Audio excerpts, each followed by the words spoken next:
Now, security isn't an open source problem. Security is a software problem, right? So anybody using anything digital, it's software defined, and you are going to have security risks. And you've probably never had greater security risks than you have today, right? State bad actors, geopolitics, all sorts of things are feeding into that.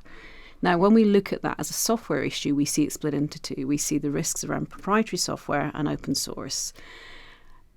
Sometimes the proprietary also has that open source because it has undisclosed.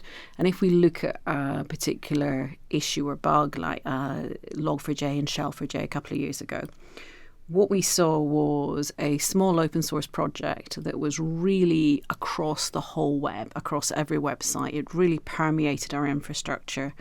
And we saw the open source community, they complained because they worked Christmas to fix it, but we saw them immediately get together, work out how you fix it. Companies, I think I can say this publicly, companies like ARM have a really sophisticated infrastructure. They know exactly what they're running and where they're running it. A friend who was working on that there said within an hour of that bug being declared, they knew exactly where it was and what to do with it. So if you've got well-managed open source, you will have that transparency, you will have that clarity, and you'll have the benefit of this collective response, everybody pulling together.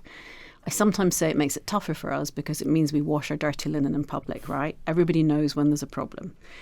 Then you've got the proprietary equivalent where there's a sort of black box and you don't know what's in there, including whether or not it has open source and it should have been part of that. And with Shell4j, there were ongoing reports that various people were having problems because they thought they were using a proprietary product. They didn't know Log4j was in there and it hadn't been fixed because they didn't know they needed to fix it, right? So we give a lot of transparency with things like bills of material in open source. People generally, if they're using it commercially, will know what it is they're dealing with.